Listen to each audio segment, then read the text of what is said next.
చాలా సంతోషం. ఇందాక నేను ఇక్కడికి మరి చర్చ్లో ఒక మందిరానికి వచ్చేటప్పుడు మరి నేను ప్రభుని స్తుతిస్తూ ఉన్నాను, ప్రార్థన చేస్తూ ఉన్నాను. ఆ సమయంలో నేను ఒక అద్భుతమైన సాక్ష్యాన్ని విన్నానండి. మరి అనంతపురం నుంచి వచ్చిన ఒక తల్లి సాక్ష్యం చెప్పారు. ఆమె సాక్ష్యాన్ని బట్టి నేను ప్రభుని ఎంతగానో మహిమపరిచాను. ఒకసారి నిల్చుంటారా? అనంతపురం నుంచి వచ్చారు. ఒకసారి బిగ్గరగా చప్పట్లు కొడదాం. గాడ్ బ్లెస్ యూ అమ్మ, గాడ్ బ్లెస్ యూ. చాలా చాలా చాలా సంతోషం. మరి సేవకుల సాక్ష్యము ద్వారా ఆమె ఆదరింపబడింది. తన బిడ్డను ఆమె కోల్పోయినారు. మరి ఆమె అనుకున్నారంట తన బిడ్డ సేవ చేయాలి, అద్భుతమైన సేవకుడిగా నిలబడాలని అనుకున్నారు. మరి చిన్నప్పటి నుంచి అనారోగ్య పరిస్థితి వల్ల మరి ఆయన ప్రభునందు నిద్రించారు. ఆ సమయంలో ఏ ఆదరణ ఆమెకి దొరకట్లేదు, సమాధానం లేకుండా ఉన్న పరిస్థితులు ఆమె జీవితంలో. ఒక సమయంలో మరి ఆమె ఫోన్ చూస్తూ ఉండగా పదే పదే ఆ సాక్ష్యమే చూడడం. ఆమె అనుకుందంట, మీరు విన్నారు కదా, ఆమె అనుకుందంట ఊరికి ఎవరో ఒకరు ఏదో ఒకటి చెప్తారు, యూట్యూబ్లో వస్తూనే ఉంటుంది అని అనుకుందంట. కానీ పదే పదే ఆమె ఏం స్క్రోల్ చేసిన ఆ సాక్ష్యమే ఆమె చూసింది. అయితే ఆమెకి ఒక ఆశ కలిగింది, ఒకసారి చూద్దాము అసలు అనేసి ఓపెన్ చేసినప్పుడు సేవకుడి సాక్ష్యము మరి ద్వారా ఆమె జీవితంలో ప్రభు నెమ్మది కలగచేశారంట. గట్టిగా చప్పట్లు కొడదామా? చనిపోయిన తన కుమారుడు ఏ రీతిగా ఉండాలో ఆమె అనుకుందో, ఏ ఆశలు పెట్టుకుందో, ఏ రీతిగా ఆమె ముందుకు వెళ్ళాలి, తన కుమారుని చూడాలనుకుందో, అవన్నీ కూడా సేవకుడిలో చూసిందంట. ఆ సాక్ష్యము ద్వారా ఆమె చాలా ఆదరించబడి అప్పటి నుంచి ఆమె తన కన్న కొడుకులాగానే ఆమె అనంతపూర్లో నుండి మరి ప్రతిరోజు లైవ్ ప్రోగ్రాంలో ఆమె ఏకీభవిస్తూ నా కొడుకు అనే మరి కొడుకు మరణించిన మరొక కొడుకును దేవుడు నాకు ఇచ్చారు అనేసి ఆమె అనంతపురం నుంచి ఈ 40 రోజులు ఉపవాస ప్రార్థనకు వచ్చారండి. గట్టిగా చప్పట్లు కొడదామా? చాలా సంతోషం. గాడ్ బ్లెస్ యూ అమ్మ. నిన్నటి రోజున మీతో మాట్లాడాను, కానీ ఇంత డీటెయిల్గా నేను మాట్లాడలేకపోయాను. తను నా కొరకు 2 శారీస్ చీరలు పట్టుకొని వచ్చారు. వచ్చి అమ్మా నేను అనంతపురం నుంచి వచ్చాను తల్లి, నువ్వు నా కోడలివి అని ఆమె ఆ 2 చీరలు ఇలా చేతిలో పెట్టి మరి ఆమె వెళ్ళిపోయారు. ఈరోజు ఈ సాక్ష్యం చెప్తున్నప్పుడు నాకు చాలా సంతోషం వేసింది. ఆమె ఎందుకు కోడలు అన్నారో నాకు ఈరోజు అర్థమైంది. గాడ్ బ్లెస్ యూ అమ్మ. మీలాంటి తల్లులందరూ ఆదరించబడుతున్నారంటే మాకు అంతకంటే ఇంకా ఆనందం లేదు.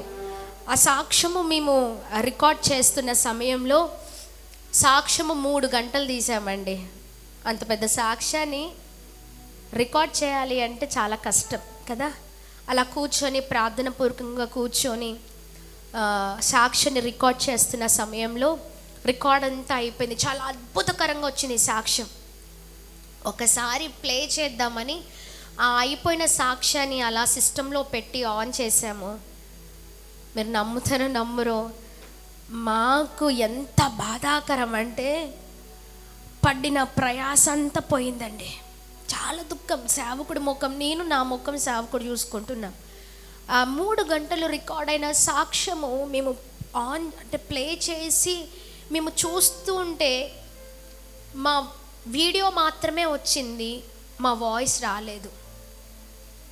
స్టార్టింగ్ నుంచి ఎండింగ్ వరకు కూడా ఆ సాక్ష్యంలో మా గొంతు, మా వాయిసే రావట్లేదు. చాలా బాధ అనిపించింది. ఏంటేసయ్యా ఈ పోరాటం.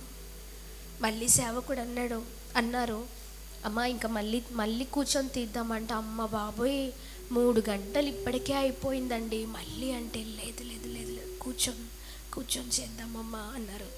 కూర్చొని మళ్ళీ అసలు చాలా అది మళ్ళీ నెక్స్ట్ కూర్చొని అన్నీ మాట్లాడుతుంటే అన్నీ పంచుకుంటుంటే అసలు దుఃఖం వేసిన లోపల నుంచి ఇంకా వాయిస్ రావట్లేదు. చాలా బాధ అనిపిస్తుంది. అబ్బాయి ఏంట్రా బాబు ఇంత బాధనా అనిపించింది. ఎందుకంటే అంత ప్రయాసపడింది అంత పోయింది కదా.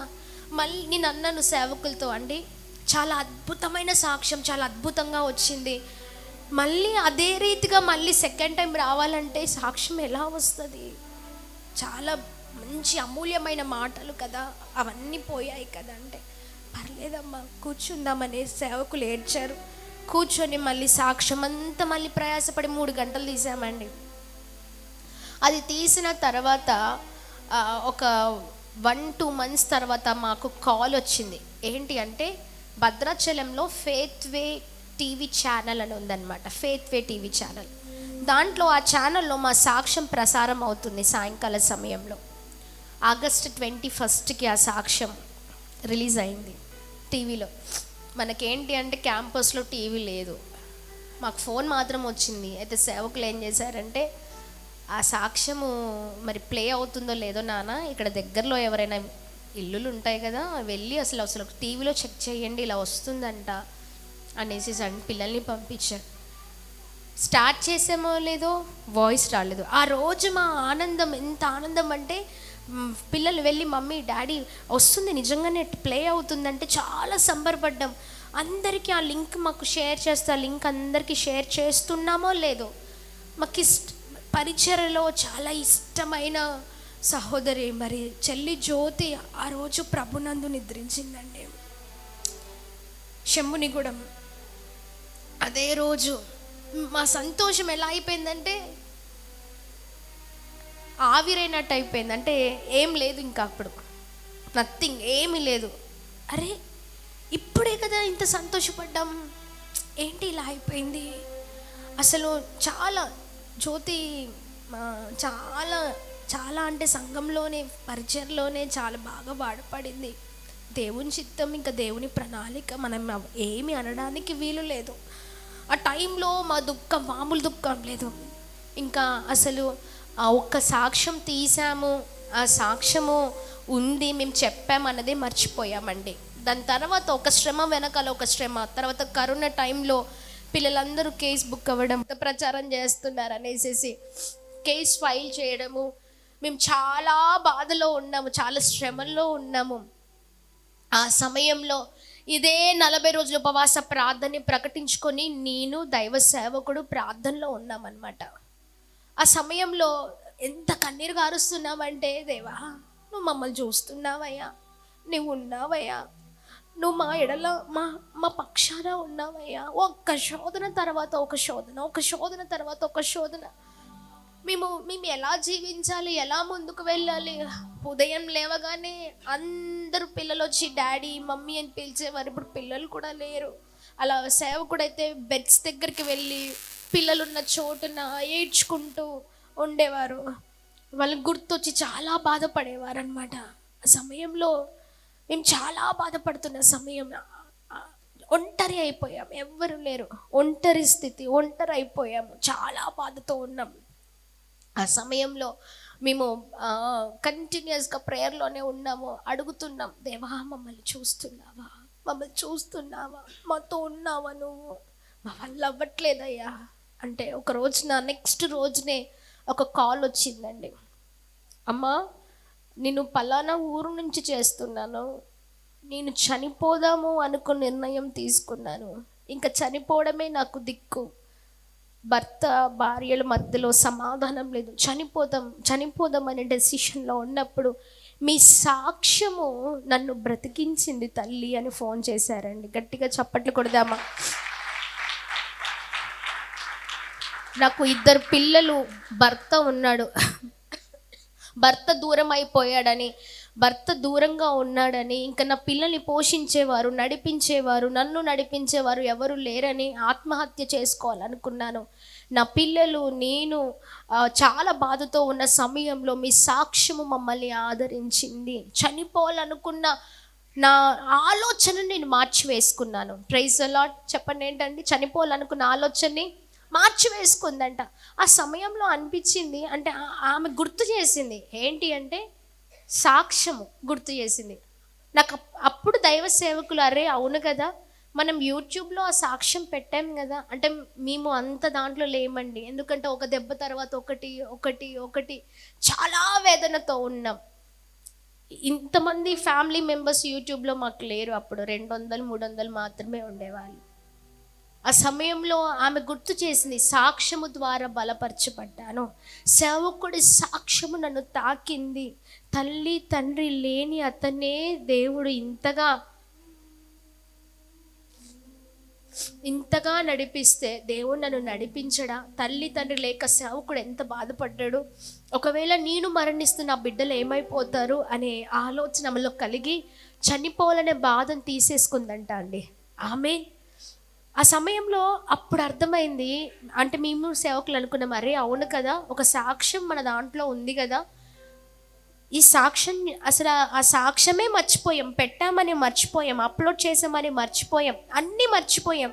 తిరిగి చూసి అసలు ఎందుకు ఆమె అంతలా ఏడుస్తూ మాటలు చెప్తుంది ఈ సాక్ష్యం అని మేము చూడగానే ఆ సాక్ష్యం 1,00,000 దాటిపోయిందండి. మాకే తెలియదు, మేము చూసుకోవట్లేదు. అంటే ప్రతిదీ కూడా మేము ఏడుస్తూ ఉన్నాం, బాధపడుతున్నాం, మా జీవితం ఏంటి, మా స్థితి ఏంటి, ఇలా అయిపోయింది, ఇప్పుడున్న పిల్లలు కూడా మా దగ్గర లేరు అని బాధపడుతున్న సమయం సాక్ష్యాన్ని మర్చిపోయాం. కానీ ఆ సాక్ష్యము అనేక మందిని వెలిగిస్తుంది. Amen, amen. తల్లి తండ్రి లేకపోతే ఎన్ని కష్టాలు ఉంటాయో సేవకుడి సాక్ష్యము ద్వారా ఆమె ఆ సాక్ష్యము ద్వారా బ్రతికిందండి. ఆమెన్. ఈరోజు తల్లి ఆ సాక్ష్యం చెప్తున్నప్పుడు ఇలాంటి సాక్ష్యాలు ఎంతోమంది చెప్పారు. ఆ రోజున చాలా బాధపడ్డాం, ఏడ్చాము. రికార్డింగ్ అంతా అయిపోయిన తర్వాత వాయిస్ రాలేదు, రికార్డింగ్ అయిపోయి మళ్ళీ సెకండ్ టైం అయిన తర్వాత అది రిలీజ్ అయిన తర్వాత మరొక పోరాటం, ఇలా ఒకదాని తర్వాత బలమైన పోరాటాలు, ఇట్లా అసలు ఇంకా క్లోజ్ వీళ్ళ చాప్టర్ అన్నట్లుగానే అయిపోయిందండి. కానీ ఆ సాక్ష్యము నిశ్చయముగా చూడండి ఎంతో మందిని నడిపిస్తుంది. చూడండి, చాలా దుఃఖపడింది, బిడ్డను కోల్పోయాను అని. కానీ ఆమెని దేవుడు ఎంతగా ఓదార్చారంటే ఇప్పుడు సేవకుడే తన కొడుకులాగా ఆమె భావిస్తూ చక్కగా బలపరచబడుతుందంట. ఆమె సంతోషిస్తుంది. తన కొడుకు ఎలా ఉంటే ఎలా పరిచర్య చేసేవాడో, నేను ఎలా ఆశలు పెట్టుకున్నానో అలా సేవకుడు చేస్తున్న పరిచర్యను బట్టి నేను సంతోషిస్తున్నాను. చాలా ఇలాంటి తల్ల ప్రార్థనే అండి మమ్మల్ని బలముగా నడిపిస్తుంది. ఆమె సాక్ష్యము చాలా గొప్పది కదా. గట్టిగా చప్పట్లు కొడుతూ ప్రభు నామాన్ని